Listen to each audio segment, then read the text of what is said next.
हुई बैठी थी। अरे ये क्या, ये गाय इतनी थकी हुई है? यूं सोचकर उस हैंडपंप को मारा। फिर उससे निकले पानी को वो गाय पीकर अपनी प्यास को बुझाई। राकेश उस गाय से, अगर मेरी तरह तुम्हारा भी कोई नहीं है, तुम मेरे साथ रह सकती हो। वो गाय उन बातों के लिए अपना सर हिलाई और तब से वो राकेश के साथ रहने लगी।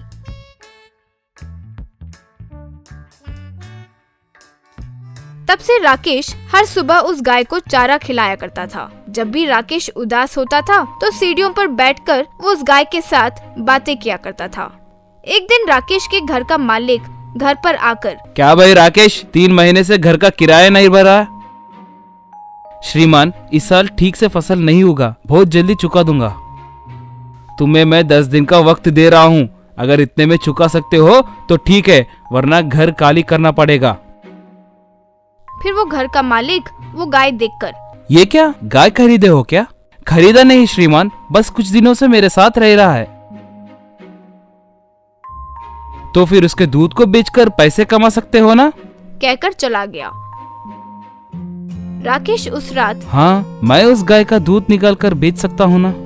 यूं सोचकर अगले दिन उस गाय के पास जाकर दूध निकालने की कोशिश किया। बहुत कोशिश करने पर भी जब वो गाय से दूध नहीं निकला, ओहो, लगता है ये गाय दूध नहीं दे सकती, यूं सोचा। एक दिन राकेश को नींद नहीं आ रही थी तो घर में चल रहा था, तो उसने देखा कि गाय कहीं जा रही थी। ये क्या, गाय इस समय कहाँ जा रही है? सोचकर उसका पीछा करने लगा तो वो गाय यूं जाते जाते एक बिल के अंदर दूध देने लगी। ओहो, हर दिन ये गाय इस बिल में दूध दे रही है, इसीलिए मुझे अगले दिन दूध नहीं दे पा रही है। वैसे इसमें क्या है? सोचकर उस खड्डे पर खोदा तो उसने देखा कि जमीन के अंदर वहाँ एक बहुत बड़ा सुरंग था। वो देखकर वो हैरान रह गया। राकेश फिर उस सुरंग के अंदर जाकर देखा कि वहाँ एक सोने का पेड़ लगा था। वो पेड़ को देखकर राकेश चकित रह गया। उस पेड़ के डाली और पत्ते सारे सोने के ही थे। ये क्या माया है, इस पेड़ के डाली और पत्ते सब सोने के हैं? शायद वो गाय इससे ही दूध दे रही होगी, सोचा। बेटा राकेश, मैं एक मायावी पेड़ हूँ। तुम्हारी दया से हर दिन तुम्हारा गाय यहाँ आकर मुझे दूध देती है और मेरी भूख मिटाती है। बताओ, मैं तुम्हारी कैसे मदद आ सकती हूँ? वैसे तो मुझे कोई ज्यादा आस नहीं है, मुझे सिर्फ अपना एक खुद का घर मिल जाए तो काफी है। ये लो, मेरी एक डाली को तोड़कर उससे बेच दो, उससे मिले पैसों से एक घर बनवा लेना। वो बातें सुनकर राकेश बहुत खुश हो गया और उसे तोड़कर बेचकर एक घर बनवा लिया। फिर राकेश उस बड़े से घर में रहते हुए, इतने बड़े घर में अकेले क्या रहूं? मेरे साथ अगर कुछ नौकर और बॉडीगार्ड्स रहे तो अच्छा होगा, सोचकर अपने आसपास कुछ बॉडीगार्ड्स को लगवा दिया। एक बार जब राकेश गांव की गलियों में बॉडीगार्ड्स के साथ जा रहा था, तब पुराने घर का मालिक राकेश को देखकर चौंक गया। ओनर राकेश से, क्यों भाई राकेश, कुछ ही समय में बहुत बड़े आदमी बन गए हो, ये कैसे हुआ? वो एक रहस्य वाली बात है, किसी से नहीं कहना चाहिए। ठीक है, लेकिन जो बात कह रहा हूँ उसे ठीक से सुनना। इतना कमाने के बाद एक घर से संतुष्ट मत रहना। अब मुझे ही देख लो, मेरे कितने सारे घर हैं। अगर मेरे व्यापार में कोई नुकसान भी हुआ तो मुझे घर के किराए से मिले पैसों से आराम से जी सकता हूँ। तुम भी 2-3 घर बनवा लो, तुम्हारी भलाई के लिए कह रहा हूँ, कहकर चला गया। वो बातें सुनकर राकेश सोचा, हाँ, ये जो कह रहा है वो भी सही है। कब तक मैं यूं ही डालियों को तोड़कर घर बनवाता रहूंगा? एक ही बार मैं वो पूरा का पूरा पेड़ तोड़ दूं और कुछ बनवा लूं तो सही लगेगा। सोचकर उस रात सुरंग में जाकर उस पेड़ को तोड़ रहा था। अरे मूर्ख, मुझे ही मारने की कोशिश कर रहे हो? जहाँ से तुमने शुरुआत की वहीं पे वापस पहुँच जाओगे, कहकर वो पेड़ वहाँ से गायब हो गया। फिर राकेश बाहर आकर अपने घर को देखा तो वो पहले की तरह एक छोटे से घर में बदल गया था। अरे ये कैसा अनर्थ हो गया, कहकर अपना सर पकड़ लिया। वो मैनापुर नाम का गांव था।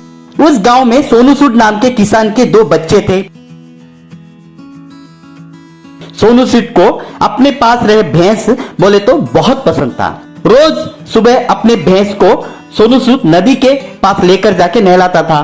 फिर वापस घर को लेकर आकर दूध निकालकर गली गली में घूमकर, हाँ दूध भाई दूध, स्वच्छ दूध, हाँ दूध है भाई दूध, भैंस की स्वच्छ दूध चिल्लाते हुए बेचता था। वैसे आए पैसों से वो अपने परिवार का पालन पोषण करता था। एक बार सोनू सूद भैंस को नदी में ले जाते वक्त एक लड़का अपने बाइक पे एक हाथ से गाड़ी चलाकर दूसरे हाथ से फोन पे बात करते हुए, देखो डार्लिंग कितना सुंदर है हमारा गांव, कहकर वीडियो कॉल में अपने गांव की खूबसूरती को दिखा रहा था। सोनू सूद की भैंस उसके सामने जब आए वो कंट्रोल खोकर नीचे गिर गया। ओ नो माय फोन कहकर अपने फोन को उठाते हुए, oh no darling bye skid हो गया, ये भैंस सामने आ गए ना, कॉल यू लेटर कहकर फोन कट करके सोनू सूद से, क्यों भाई देख के नहीं आ सकते हो क्या, थोड़े में मेरा फोन टूट जाता कहकर गाली देकर चला गया। आजकल के नौजवान को जिंदगी की कीमत समझ में नहीं आती है। जब से ये सेलफोन आया है सेलफोन को ही जिंदगी समझ बैठे हैं, पर अपनी जिंदगी के बारे में नहीं सोच रहे। छी छी बेकार लोग कहकर गाली देकर चला गया। घर पे आने के बाद बेटी, पापा मुझे एक सेल फोन चाहिए प्लीज पापा। नहीं वैसा कुछ मत ले, वैसी गंदी आदतें कुछ भी मत लगाओ। नहीं पापा ऑनलाइन क्लासेस चल रहे हैं, क्लासेस सभी मिस हो रहे हैं।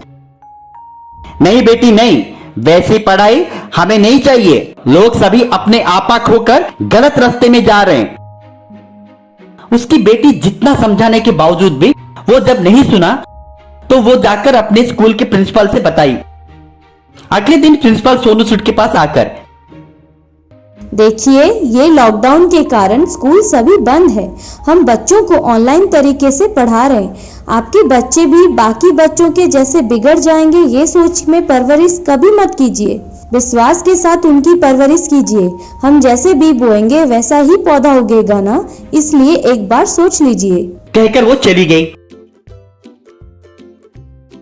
सोनू सूद अपनी बेटी के पास आकर, मैं तुम्हारे लिए एक सेलफोन खरीदूंगा बेटी, लेकिन संभाल कर इस्तेमाल करना कहकर वो एक दुकान के पास आया। भैया हमारी बेटी को कोई ऑनलाइन क्लासेस में सुनना है, एक अच्छा सा सेलफोन देना। ठीक है साहब, एक फोन की कीमत 12,000 रुपए है। क्या 12,000? EMI के मुताबिक भी आप ले सकते हैं साहब, क्रेडिट कार्ड है क्या आपके पास? वो सब मेरे पास नहीं है साहब कहकर एक पेड़ के नीचे बैठकर, आपके अब 12,000 कहां से लेकर आऊं, मुझे अब मेरे बेटी की भविष्य की से ज्यादा इंपॉर्टेंट कुछ भी नहीं है कहकर उसके सबसे प्यारी भैंस को बेचकर सेलफोन खरीदा। उस दिन शाम को वो स्कूल के प्रिंसिपल से मिलके, मैडम मुझे मेरे भविष्य से ज्यादा मेरी बेटी की भविष्य ज्यादा महत्व है, इसलिए मैं मेरी भैंस को बेचकर सेलफोन खरीदा। आप मगर पढ़ाई ठीक से करवाना। सर आपकी एकमात्र जीवन के आधार को आपकी बेटी के भविष्य के लिए दांव पे लगा दिया। उसमें क्या है मैडम, वो खुश रहे मेरे लिए वही काफी है कहकर चला गया। अगले दिन प्रिंसिपल अपने ऑनलाइन में एक पोस्ट डाली। ऑनलाइन में सोनू सूद अपनी बेटी के लिए जो बलिदान दिया सब लोग तारीफ किए। वो सेलफोन कंपनी का मालिक को जब ये बात मालूम पड़ा तो वो सीधा सोनू सूद के पास आ गया। सर आप हमारे सेलफोन खरीदने के लिए आप अपनी भविष्य को ही दांव पे लगा दिए। बेटी की भविष्य के लिए जो आपने किया वो बहुत इंस्पायरिंग है साहब। ये लीजिए आपने खोए हुए ये भैंस। वैसे आपकी बेटी के लिए आपने जो सेलफोन खरीदा है वो भी हम मुफ्त में दे रहे हैं। ये लीजिए आपके 12,000 रुपए कहकर पैसा दिया।